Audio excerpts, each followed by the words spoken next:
नमस्कार। Show मुरतुडी analysis में आपका स्वागत है।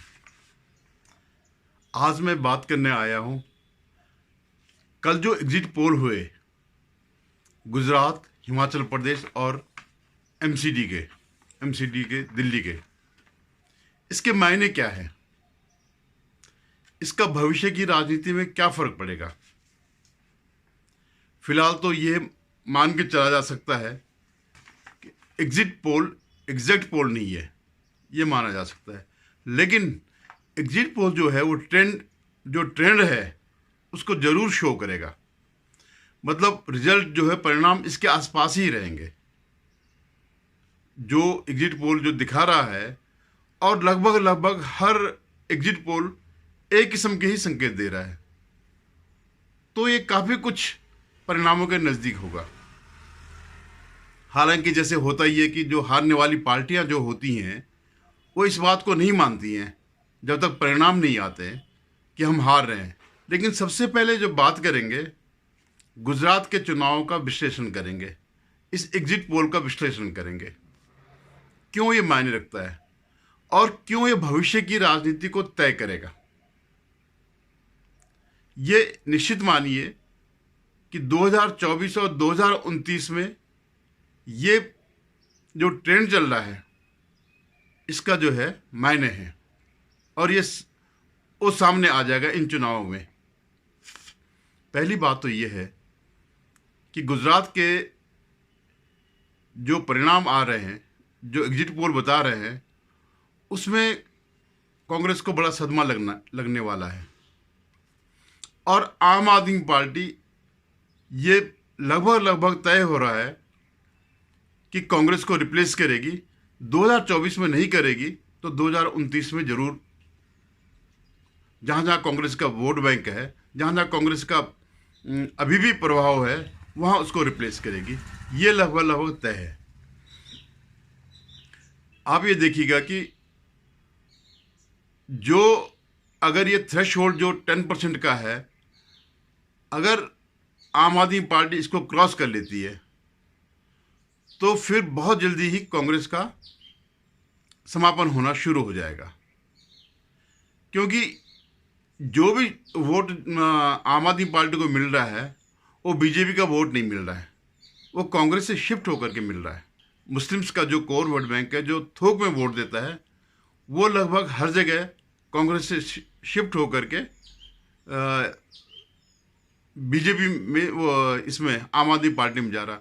लेकिन ये नहीं कि हर जगह नहीं जाएगा, जैसे यूपी में नहीं जाएगा या बिहार में नहीं जाएगा, बंगाल में नहीं जाएगा। लेकिन जहां बीजेपी और कांग्रेस आमने सामने हैं, किसी तीसरे महत्वपूर्ण दल या किसी मजबूत क्षेत्रीय दल की उपस्थिति नहीं है, वहां ये वोट पूरा शिफ्ट हो रहा है। ये कांग्रेस को समझना चाहिए कि जहां जहां उसकी स्थिति है, जहां जहां वो मजबूत है, वहां ये वोट बैंक, जो कोर वोट बैंक है, ये पूरा शिफ्ट हो जाएगा। और इसके लिए जो है, इससे जो है इनका बड़ा नुकसान होने वाला है। आप ये देखिएगा कि जहां गैर हिंदू वोट बैंक है ज़्यादा है, वहां आम आदमी पार्टी की स्थिति सुधरेगी। लेकिन जहां हिंदू बाहुल्य है, मेजोरिटी अगर हिंदू की है, वहां जो है ये रहेगा। यहाँ कांग्रेस, अगर कांग्रेस के साथ बीजेपी की आमना सामना है तो वहाँ पर कांग्रेस का अस्तित्व रहेगा। जैसे उत्तराखंड में या हिमाचल प्रदेश में, जहाँ मुख्यतया हिंदू वोटर्स हैं, तो वहाँ ये दोनों पार्टियाँ सर्वाइव करेंगी। जैसे हिमाचल में लग रहा है कि कांग्रेस टक्कर दे रही है, वहाँ आम आदमी पार्टी का शून्य हस्तक्षेप है, शून्य प्रभाव है। जैसे उत्तराखंड में केवल उसी एरिया में उनको थोड़ा बहुत वोट मिले हैं जो मुस्लिम बाहुल्य है, बाकी जगह आम आदमी पार्टी को कोई वोट नहीं मिला है। तो जो है कांग्रेस इस सच्चाई को नहीं देख रही है। कांग्रेस नहीं समझ रही है कि अब इन परिस्थितियों में 2014 के बाद से और 2019, पर्टिकुलरली 2019 के बाद से उनकी मुख्य प्रतिद्वंदी बीजेपी नहीं रही, आम आदमी पार्टी या क्षेत्रीय दल है। बीजेपी का जो अपना वोट बैंक है वो स्थिर है। बल्कि उसमें वृद्धि ही हो रही है। अब जैसे गुजरात की मैं बात करूं तो पिछली बार उनको बुरी से बुरी स्थिति में भी 49% वोट मिले थे। और मैं उम्मीद करता हूं कि जो ये प्रिडिक्शन चल रहा है, जो ये भविष्यवाणी दिखा रहा है, जो एग्जिट पोल कि 150 तक भी जा सकता है, तो बहुत संभव है इस बात का। क्योंकि दो कारण हैं। एक कारण तो ये है कि वोट जो है, वोटर जो पिछली बार नाराज था, जैसे पाटीदार थे, ये वापस आ गए, ये बीजेपी की तरफ वापस आ गए हैं। और दूसरी बात क्या है कि इस बीच आप ये नहीं कह सकते हैं कि गुजरात की स्थिति खराब हुई है। और वो ये जो स्थिति जो बन रही है, जो विभाजन जो एंटी बीजेपी वोट का जो हो रहा है, तो उससे भी परिस्थितियां बदल सकती हैं। और जो मुझे ये लगता है कि जो 150 जो ऑल टाइम ग्रेट जो माधव सिंह सोलंकी वाला जो आंकड़ा है, हो सकता है ये क्रॉस हो जाए। हालांकि बहुत कम चैनल इस बात को दिखा। कांग्रेस की सबसे बड़ी कमी क्या रही यहाँ पर? उन्होंने अपने दुश्मन को नहीं देखा, आम आदमी पार्टी को नहीं देखा, और वो टारगेट करते रहे मोदी जी को।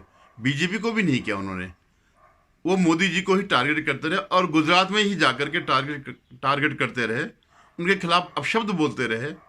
जबकि वे इस बात को भुगत चुके हैं इससे पहले।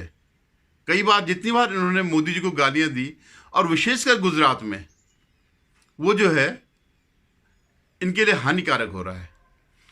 इनके पास बहुत अच्छा विकल्प था। खैर ठीक है, बीजेपी को भी आप जो सामान्य मुद्दे हैं जो बोलते हैं उनको आप टारगेट करिएगा, लेकिन आपको सबसे पहले आम आदमी पार्टी को टारगेट करना चाहिए था।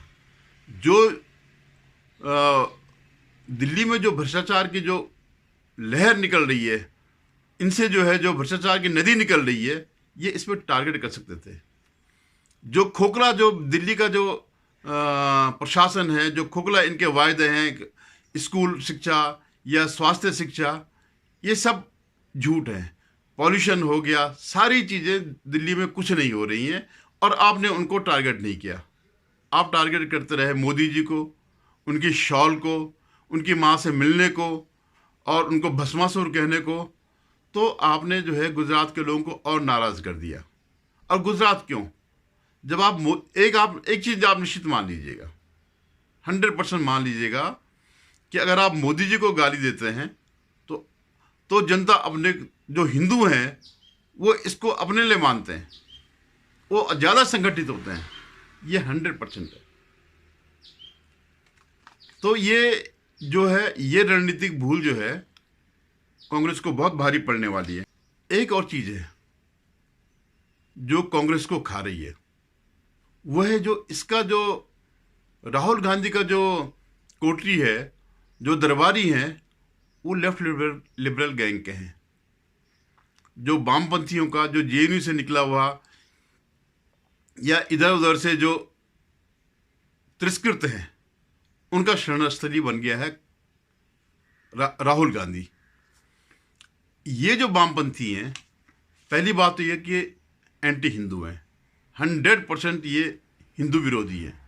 इन जेएनयू टाइप के लोगों की वजह से जो कहते हैं कि ब्राह्मण भारत छोड़ो, या इस टाइप के जो एंटी हिंदू लोग हैं, कभी ये सीए में प्रकट होते हैं, कभी एनआरसी में होते हैं, कभी ये कश्मीर फाइल्स में होते हैं। अब आप देखिए कि ये जो लोग हैं, ये वही गैंग है, वो लिमिटेड लोग हैं जो एक आईएफएफ की जो जूरी है, जो उन्होंने कहा, उन्होंने क्या देखा होगा? आईएफएफ वालों ने क्या देखा है कश्मीर में? ये सच्चाई जब इस देश की जनता नहीं देख सकी है कश्मीर की सच्चाई, अब जा करके धीरे धीरे करके ये चीज़ें खुली है, क्योंकि कांग्रेस के इकोसिस्टम ने उसको पूरी तरह दबा दिया था। एक बिल्कुल हल्के उसमें लिया कि ये है, जैसे मोबला कांड है। जैसे मोबला कांड को इन्होंने, इस सिस्टम ने, इनके इतिहासकारों ने बुरी तरह दबा दिया था, उसे स्वतंत्रता का आंदोलन बता दिया था, या अंग्रेजों के खिलाफ बता दिया था। जबकि मोबला में जो है सारे जो नरसंहार हुआ वो हिंदुओं का हुआ। आज भी कांग्रेस टीपू सुल्तान को महामंडित करती है। टीपू सुल्तान भी किसी तुर्क से, किसी मुगल से कम एंटी हिंदू नहीं था। उसने भी हिंदुओं का जो है नरसंहार किया, उसने हिंदुओं का कन्वर्जन किया, जो जो आताई कर सकते थे वो उसने किया। तो इनका एक हीरो कौन है? टीपू सुल्तान। तो मेरा कहने का मतलब यह है कि अब जैसे हिमाचल में है, हिमाचल प्रदेश में जो सारे चैनल दिखा रहे हैं, आज तक तो खैर वहाँ कांग्रेस के सरकार को दिखा रहा है, उसको बढ़त दे रहा है एग्जिट पोल में, और बहुत संभव है कि ये हो भी सकता है। हालांकि कांटे की टक्कर है, हो सकता है कि बीजेपी भी सत्ता में आ जाए, लेकिन इस पर कुछ भी भविष्यवाणी 8 तारीख से पहले नहीं की जा सकती है। तो वहां पर क्या है, बीजेपी की जो सबसे बड़ी कमजोरी क्या है कि राज्य स्तरीय नेतृत्व का न उभरना। राज्यों में भी मजबूत मुख्यमंत्री होने चाहिए। जयराम ठाकुर अच्छे आदमी होंगे, लेकिन वो इतने मजबूत दिखाई नहीं दिए इस पूरे दौर में। या जैसे उत्तराखंड में है, जो धामी जी हैं, पुष्कर सिंह धामी जी, वो खुद बड़े कमजोर हैं, वो खुद अपनी सीट हार गए थे, और आज भी वो जो चल रहे हैं वो बिल्कुल प्रशासन की मुट्ठी में है।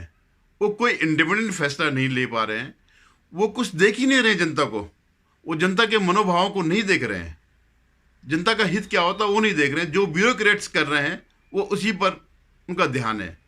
तो ऐसा राज्य स्तरीय नेतृत्व उभरना चाहिए जो सशक्त हो, जैसे योगी आदित्यनाथ हैं, या हेमंत बिश्व शर्मा है, या देवेंद्र फडणवीस है।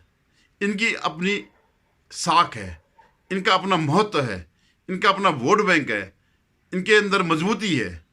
तो ऐसा अगर नेतृत्व नहीं उभरेगा तो बीजेपी के लिए भी आने वाले समय में बड़ी दिक्कत होगी। अभी तो मोदी जी के नाम पर 2024 जीत जाएंगे, बहुत संभव है कि 2029 भी जीत जाएंगे, लेकिन उसके आगे जो है बीजेपी के लिए बड़ा संकट आने वाला है। इनको राज्यों में मजबूत लोग लेने पड़ेंगे, मजबूत नेता उभारने पड़ेंगे। अब आप आते हैं एमसीडी की बात। एमसीडी में पहली बात है कि 15 साल की एंटी इनकम्बेंसी थी, ये सही है। और ये चुनाव जो है, जो बीजेपी बुरी तरह जो हार रही है, वो उनके प्रचार से भी बहुत ज़्यादा है। जो आम आदमी पार्टी का जो प्रपंच चलता है, जो झूठ चलता है, जो प्रचार चलता है, वो सिर्फ एक कूड़े के ढेर पे इन्होंने पूरी एमसीडी में साफ कर दिया। सिर्फ एक कूड़े के ढेर में ये नहीं बता सके हमने पॉल्यूशन कितना कम किया, हमने अपने कितने स्कूल बनाए, कितने जो अस्पताल बनाए, नए अस्पताल बनाए, कितने नए स्कूल बनाए। ये यहाँ पर इनको बेवकूफ़ बनाने में सफल हो गए, और एक सिर्फ कूड़े के ढेर पे जो है ये पूरा एमसीडी का स्वीप कर रहे हैं। तो ये अब दिल्ली में जो है सब कुछ आम आदमी पार्टी के हाथ में है।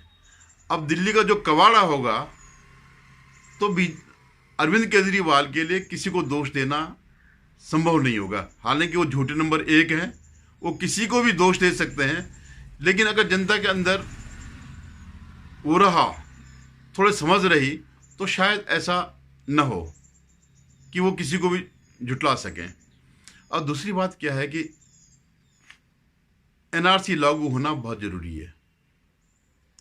ये जो वोटर्स जो दिल्ली में है, मैक्सिमम बांग्लादेशी और रोहिंग्या शरणार्थी पूरे देश में जहां है, उसमें सबसे ज़्यादा कंसंट्रेशन उनका दिल्ली में हो रहा है। देखना यह है कि कांग्रेस अभी उसी चाल पे चलती है या अपना भविष्य देखना चाहती है।